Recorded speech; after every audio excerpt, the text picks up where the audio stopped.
ये एपिसोड भी स्टार्ट होता है बिल्कुल उसी सीन से जहाँ पर हम देखते हैं कि वॉरियर सोकोलोव अपने पूरे प्लान को डिटेल के साथ वहाँ पर मौजूद सभी एल्डर्स और वॉरियर्स को समझाते हैं, जिसे समझाने के बाद वो काफ़ी खुश हो जाते हैं और वहाँ पर ड्रिंक करते हैं क्योंकि उन्हें यहाँ पर ऐसा लग रहा था कि उनका ये प्लान 100% सक्सेसफुल होगा। वॉरियर सोकोलोव अभी यहाँ पर खुश हो ही रहे थे कि तभी हम वहाँ पर लुवो फैंग को देखते हैं जो कि अपने मन में सोचता है हाइड्रोजन बॉम्ब और वो भी 100 मिलियंस ऑफ टन्स के हिसाब से। मैं अभी भी यकीन नहीं कर सकता कि ये इतने ज्यादा हाइड्रोजन बॉम्ब्स भी इस मॉन्स्टर को किल नहीं कर सकते। फैंग अभी अपने मन में ये सोच रहा था कि तभी हम वहाँ पर एल्डर सोकोलोव को देखते हैं जो कि वहाँ पर मौजूद सभी लोगों से कहते हैं लेडीज एंड जेंटलमैन, अभी हमारे सामने जो सबसे बड़ी प्रॉब्लम है वो ये है कि अगर हमारा कोई स्मार्ट फाइटर जेट इस हाइड्रोजन बॉम्ब को लेकर उस मॉन्स्टर के पास जाता है तो हो सकता है कि ये मॉन्स्टर अपनी लेजर बीम अटैक को यूज करते हुए उस स्मार्ट फाइटर जेट को डिस्ट्रॉय कर दे। और अगर इस मॉन्स्टर ने ऐसा कर दिया तो फिर इसे मालूम हो जाएगा कि ये जो स्मार्ट फाइटर जेट्स जिसकी तरफ आ रहे हैं इसमें बहुत सारे हाइड्रोजन बॉम्ब्स हैं।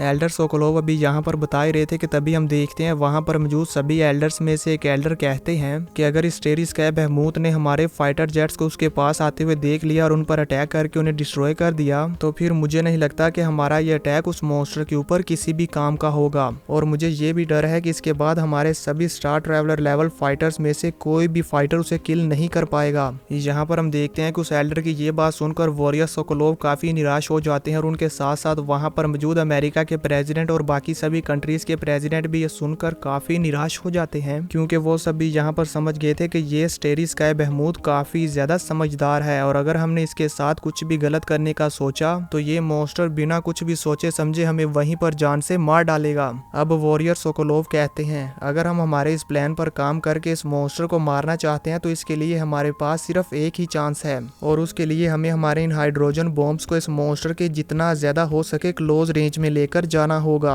और अगर एक बार हमारा ये अटैक फेल हो गया तो फिर मुझे नहीं लगता कि इस स्टेरिस स्काई बहमूद की इंटेलिजेंस के साथ ये किसी भी फाइटर जेट को अपने पास नहीं आने देगा और उन्हें दूर से ही डिस्ट्रॉय कर दिया करेगा क्योंकि इस मॉन्स्टर को हमारे पहले वाले स्मार्ट फाइटर जेट से काफी ज्यादा लॉस हुआ होगा। और क्योंकि ये मॉन्स्टर बहुत ही ज्यादा समझदार है तो इसलिए इसे पहले से ही मालूम होगा कि इन सभी फाइटर जेट्स के अंदर हाइड्रोजन बॉम्ब्स है, इसलिए वो किसी भी फाइटर जेट को अपने पास नहीं आने देगा और हमें इसके बाद कोई भी चांस नहीं मिलेगा। अभी तो हमारे पास चांस है क्योंकि उस मॉन्स्टर को नहीं पता कि हम अपने फाइटर जेट्स के अंदर हाइड्रोजन बॉम्ब्स लेकर आएंगे, पर अगर एक बार उसे मालूम हो गया तो फिर मुझे नहीं लगता कि हम उस मॉन्स्टर को मार पाएंगे। एल्डर सोकोलोव की ये बात सुनकर हम देखते हैं कि वहाँ पर लीडर होंग खड़े हो जाते हैं और कहते हैं अगर यही सिचुएशन है तो मैं अपना pre historical level intelligent fighter jet इन हाइड्रोजन बॉम्ब्स को ले जाने के लिए यूज करने दे सकता हूँ। मेरे pre historical level intelligent fighter jet की डिफेंसिव पावर के साथ जब तक कि वो मॉन्स्टर मेरे स्मार्ट फाइटर जेट पर डायरेक्टली अटैक नहीं करता तब तक वो मेरे स्मार्ट फाइटर जेट को डिस्ट्रॉय नहीं कर सकता, फिर चाहे वो इस पर अपनी गोल्डन लेजर बीम का ही यूज क्यों ना करे, मेरा स्मार्ट फाइटर जेट उसे इजीली डॉज कर सकता है।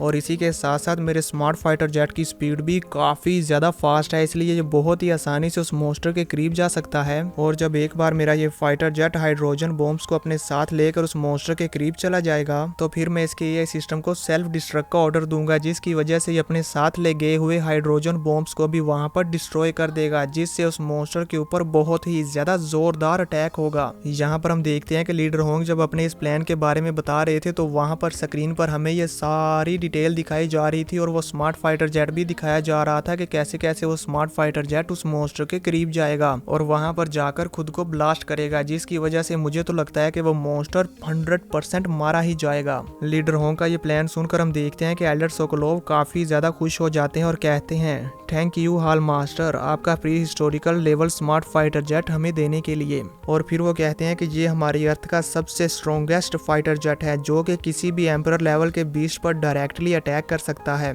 इसकी डिफेंसिव पावर तो हमारे फर्स्ट एल्डर की डिफेंसिव पावर से भी ज्यादा स्ट्रॉन्ग है। ये डेफिनेटली एंशिएंट सिविलाइजेशन के सबसे प्रीशियस ट्रेजर्स में से एक है और इसकी वजह से हम ह्यूमंस को इस मॉन्स्टर के अगेंस्ट काफी ज्यादा एडवांटेज भी मिलती है। इस स्मार्ट फाइटर जेट को यूज करते हुए हम डेफिनेटली अपने इस प्लान को सक्सेसफुल कर सकते हैं। और ये कहते हुए हम देखते हैं कि वॉरियर सोकोलोव काफी ज्यादा खुश हो रहे थे। अब वो आगे बढ़ते हुए कहते हैं कि इस तरह से मुझे लगता है कि ये हाइड्रोजन बॉम्ब उस स्टेरिस स्काई बहमूद के मुंह के अंदर जाकर ब्लास्ट होंगे जो कि हमारे लिए बहुत ही ज्यादा फायदेमंद है। एल्डर सोकोलोव की ये बात सुनकर हम देखते हैं कि वहाँ पर मौजूद सभी वॉरियर्स और एल्डर्स बहुत ही ज्यादा खुश हो जाते हैं और इसी की वजह से वहाँ पर चारों तरफ खुशी का माहौल छा जाता है, क्योंकि यहाँ पर इन सभी को ऐसा लग रहा होता है कि ये अब उस मॉन्स्टर को मार ही डालेंगे। यहाँ पर हम देखते हैं कि इन सभी वॉरियर्स के साथ साथ 5 कंट्रीज के प्रेसिडेंट भी खुश हो रहे होते हैं, क्योंकि उन्हें ऐसा लगता है कि हाँ वाकई ही ये प्लान सक्सेसफुल होगा। अब हम फैंग को देखते हैं जो ये प्लान सुनकर काफी खुश होता है। तभी व्यू चेंज हो जाता है और हम वर्चुअल वर्ल्ड में बुबाता को देखते हैं जो कि एक हाइड्रोजन बॉम्ब के साथ खेल रही होती है और कहती है,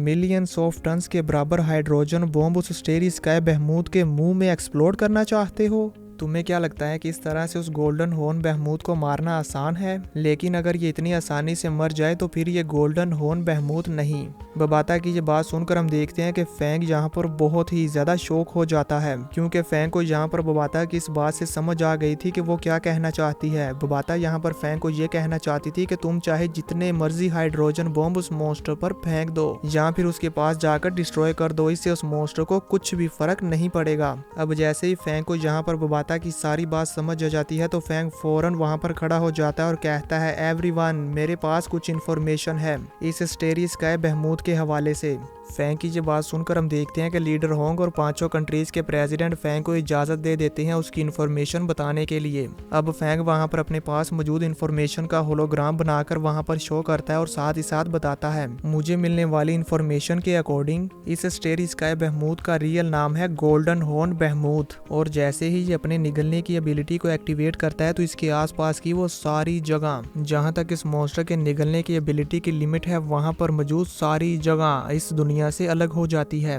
इस सिचुएशन में हमारे फाइटर जेट्स के अंदर मौजूद हाइड्रोजन बॉम्ब्स को हम रिमोट कंट्रोल के थ्रू एक्सप्लोर नहीं कर सकते, ये बिल्कुल ही इम्पॉसिबल है। और इसी के साथ साथ आप सभी ने पहले भी एक वीडियो में देखा है कि जब इस मॉन्स्टर की ये निगलने वाली एबिलिटी एक्टिवेट होती है तो इसके रास्ते में जो कोई भी चीज आती है इसकी इस एबिलिटी की वजह से इसके रास्ते में आने वाली सभी चीजों के टुकड़े टुकड़े हो जाते हैं, फिर वो इंसान हो या हाइड्रोजन बॉम्ब या फिर स्मार्ट फाइटर जेट, उससे कोई फर्क नहीं पड़ता। मजीद ये कि इस गोल्डन हॉर्न बहमूद की पावर वाकई ही स्टार लेवल की है या फिर हो सकता है कि ये उससे भी ज्यादा हो। यहाँ पर हम देखते हैं कि फैंग की ये बात सुनकर लीडर होंग को काफी बड़ा झटका लगता है और उन्हीं के साथ साथ वहाँ पर मौजूद सभी एल्डर्स भी बहुत ही ज्यादा शौक हो जाते हैं। इवन वहाँ पर बैठे हुए 5 कंट्रीज के प्रेसिडेंट भी बहुत ही ज्यादा शौक हो जाते हैं और उनके मुंह भी खुले के खुले रह जाते हैं। आप सभी लोग स्क्रीन पर देख ही सकते हैं कि ये सब लोग कितने ज्यादा डर गए थे और इन्हीं के साथ साथ वहाँ पर मौजूद सभी वॉरियर्स भी काफी ज्यादा घबरा जाते हैं, क्योंकि यहाँ पर पहले इन सभी लोगों को ऐसा लग रहा था कि हम इस मॉन्स्टर को मार सकते हैं, इसलिए ये बहुत ही ज्यादा खुश हो गए थे।